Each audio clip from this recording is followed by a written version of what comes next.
Continuando aqui, a gravação anterior eu tinha parado nessa questão comentada, então retomando dela. A velocidade escalar de um móvel, ela variou com o tempo, conforme o gráfico a seguir, é um gráfico de velocidade em função do tempo.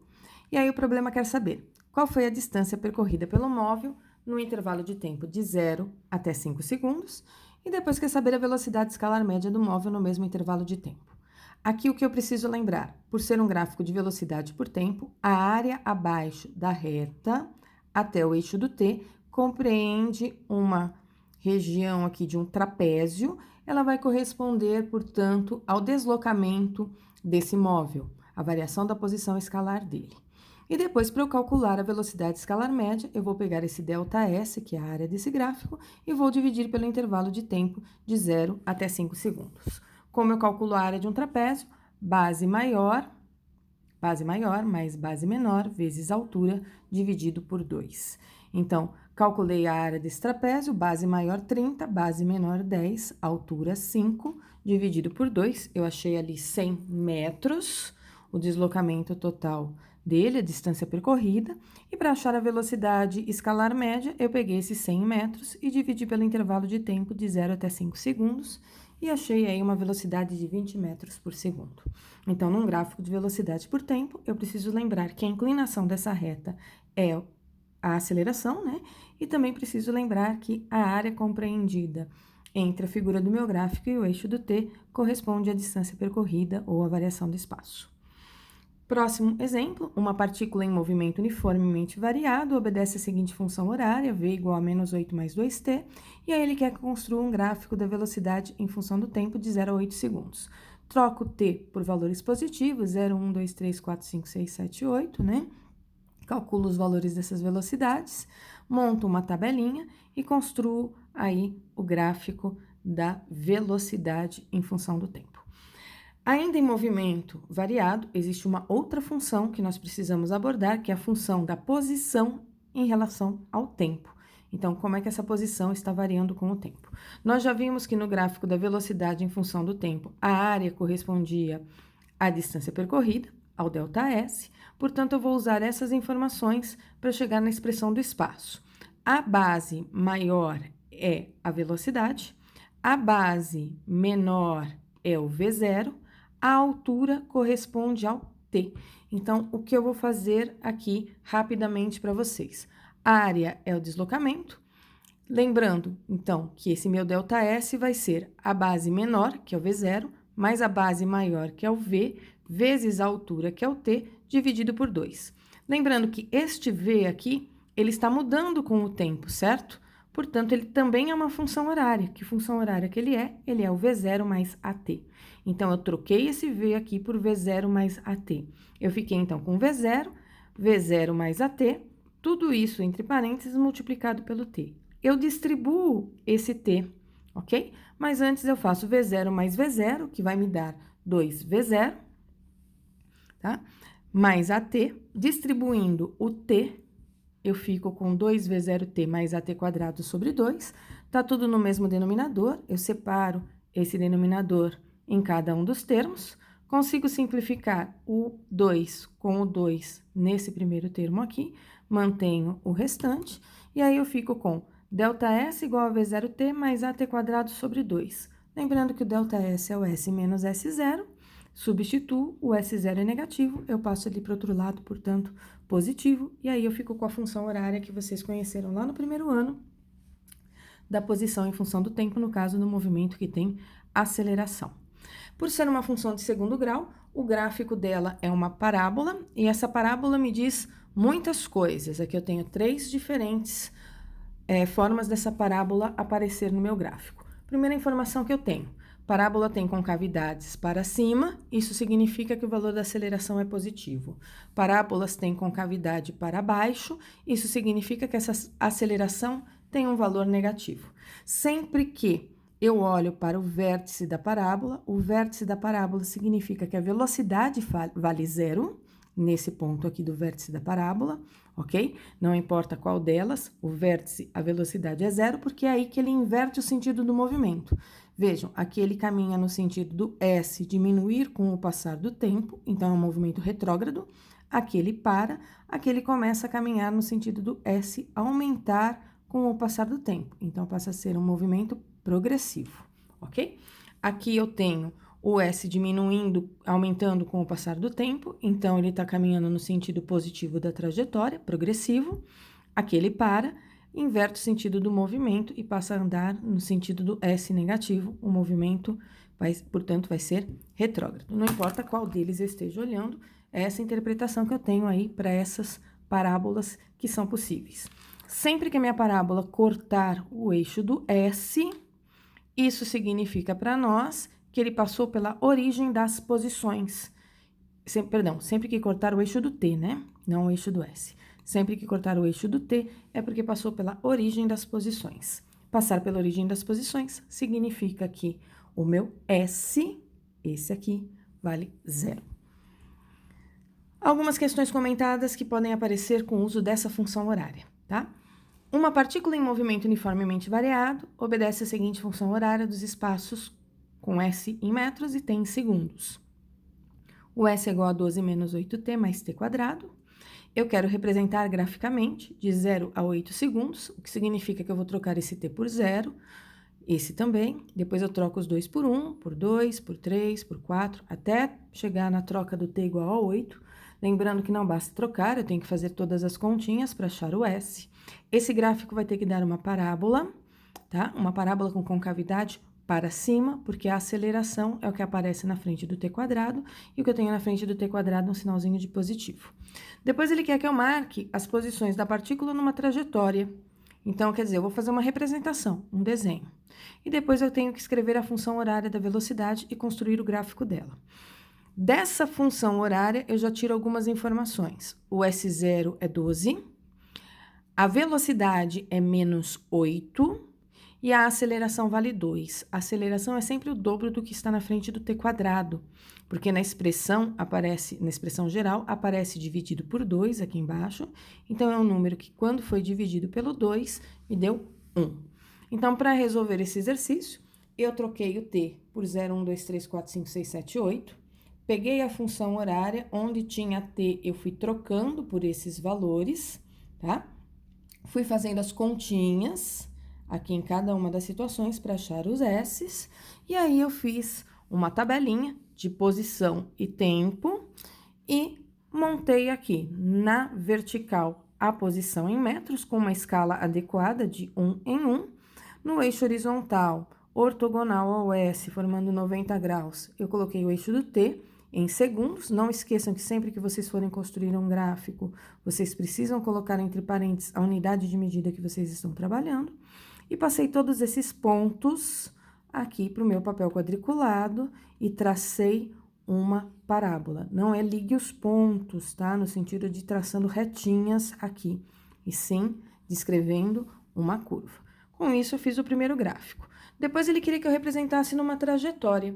O que é uma trajetória? Supondo aqui uma linha reta orientada para a direita com o S, eu fui do S menos 4 até o S 12 metros, e aí eu fui colocando cada uma das posições e cada um dos instantes. Então, o que eu sei? Eu sei que quando o T era 0, ele estava no 12, T igual a 0, ele estava no 12, depois ele foi para uma outra posição, que era quando T era igual a 1, que posição era essa? Era o 5. Depois ele foi para o T igual a 0, que era quando T igual a 2, ó. T igual a 2 segundos, ele está no S0.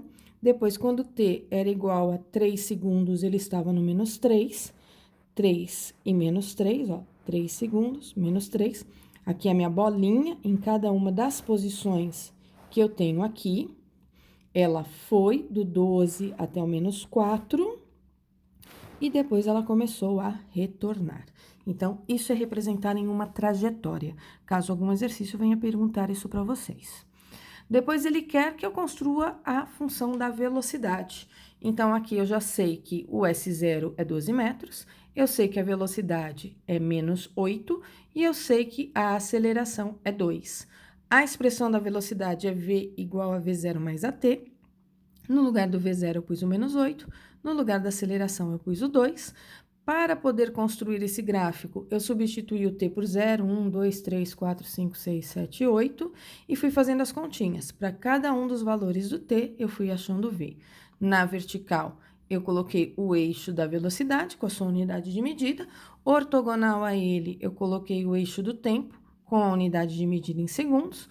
Montei uma escala aqui de 2 em 2 unidades. Aqui eu coloquei uma escala de 1 em 1 e passei essas informações da tabela que eu montei aqui para o meu gráfico, que é uma reta que começa com velocidade menos 8 e termina com velocidade 8 positivo. No instante t igual a 4, a velocidade é 0, que foi quando ele inverteu o sentido do movimento, ok? Neste gráfico aqui, se ele quisesse, eu ainda poderia classificar o movimento em progressivo, retrógrado, acelerado ou ainda retardado, tá? E aí, eu tenho que lembrar que nessa posição é onde o móvel inverte o sentido do movimento. Aqui, o que eu estou lembrando, que o S está diminuindo com o passar do tempo. Se o S diminui com o passar do tempo, a velocidade é negativa, portanto, o movimento é retrógrado, a aceleração é positiva, tá? Sempre curvatura para cima. Aqui, ele inverteu o sentido, o movimento passou a ser progressivo, velocidade positiva e aceleração também positiva. Então, aqui eu classificaria o movimento como retrógrado e retardado, porque tem sinais opostos. E aqui eu classifico como progressivo e acelerado, porque velocidade e aceleração têm os mesmos sinais. Equação de Torricelli, que é a última coisa que a gente vê em movimento retilíneo variado, movimento retilíneo uniformemente variado. Da onde vem a equação de Torricelli? Ela é a junção dessas duas funções horárias.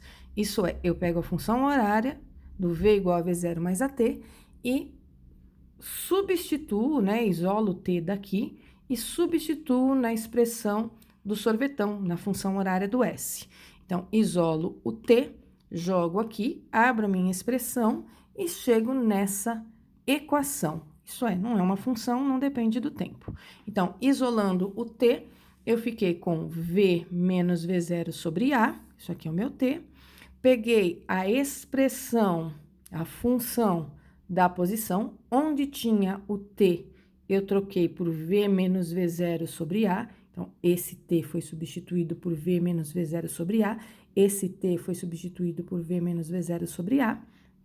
Aqui eu fiz a distributiva do v0, então, eu fiquei com v0v, fiquei com v0 menos v0 multiplicado, deu menos v0 ao quadrado. Aqui eu abri o produto notável, tá? Quadrado do primeiro, menos 2 vezes o primeiro vezes o segundo, mais o segundo ao quadrado. Ainda elevei o a ao quadrado também. Esse a aparecia aqui em cima, multiplicando todo esse parênteses, e o 2 multiplicava o a ao quadrado, né? E 1 era dividido pelo outro. Então, eu já simplifiquei esse a aqui com o quadrado aqui de baixo, que assim eu não precisava fazer a distributiva, tá? Passei o S0 positivo para o outro lado negativo, mantive esse termo, só fiz a simplificação nessa linha de baixo, né? Aí, eu tirei aqui um mínimo múltiplo comum entre A e 2A, que é 2A. Peguei o 2A, dividi por A, me sobrou 2. O 2 eu multipliquei por esse parênteses, ok? 2A dividido por 2A me sobra 1, o que sobrou esse parênteses aqui de cima. Aqui, eu já fiquei com uma expressão bem grande que eu consigo simplificar vários termos. Eu consigo simplificar o menos 2v0 ao quadrado com v0 ao quadrado. Consigo simplificar o 2v0v com menos 2v0v, ok? E aí, simplificando essas coisas, tá? Esse com esse também, eu fiquei com, passei para o outro lado, 2a delta S, isso sumiu com esse aqui, ficou só um menos v0 ao quadrado, mais v quadrado. Peguei esse v0 que era negativo, levei para o outro lado positivo e escrevi a equação de Torricelli. O Márcio deve ter feito isso, ou algum outro professor de física deve ter feito isso com vocês lá no primeiro ano, tá? Questões de Torricelli são as mais simples de resolver, exatamente por quê? Porque são questões que a gente já percebe no enunciado que ele não fala nada em relação ao tempo no qual o evento ocorreu. Uma esfera de aço é abandonada numa rampa. Se ela é abandonada, a velocidade inicial é 0. A rampa é inclinada. Nessa rampa foi colocada uma fita métrica graduada em centímetros, como está representado aqui na figura. Ele me disse que a aceleração da esfera é constante e ela vale 5 metros por segundo ao quadrado. E ele quer que eu calcule a velocidade escalar, a velocidade v, no final da rampa. Como a rampa está inclinada, tem uma aceleração, velocidade inicial é 0, velocidade final eu não sei. Pela figura, eu sei o deslocamento que ela teve, ela saiu dos 20 e ela foi parar, pela minha figura, aqui no 180, portanto, ela se deslocou 160 metros. Eu tenho aqui a aceleração, eu uso a equação de Torricelli.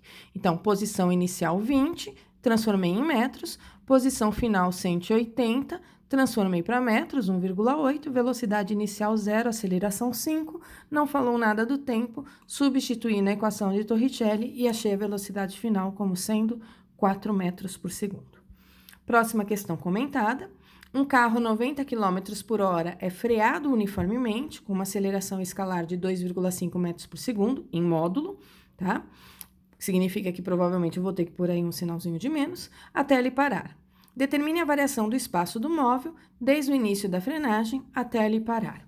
Então, primeira coisa que eu vou olhar, isso está em quilômetros por hora, isso aqui está em metros por segundo ao quadrado, então eu vou converter essas unidades de medida, tá? Para transformar quilômetros por hora para metros por segundo ao quadrado, eu divido por 3,6. O que mais eu sei? Ele está diminuindo a velocidade de 90 até 0, portanto, a aceleração dele é negativa, então eu vou ter que usar um menos 2,5. Não falou em tempo, equação de Torricelli. V quadrado igual a V0 ao quadrado mais 2A delta S. Velocidade inicial 25 metros por segundo. Aceleração menos 2,5, com isso eu descobri aí um deslocamento de 125 metros, lembrando que ele parou, ok? Com isso eu tenho algumas questões aí comentadas sobre movimento variado e vocês têm aí alguns exercícios para fazer durante a semana e estudar bastante esse assunto. Uma boa semana a todos e a gente se vê na próxima aula, que é uma revisão de lançamento vertical, horizontal e oblíquo. Até a próxima gravação, pessoal. Um grande abraço.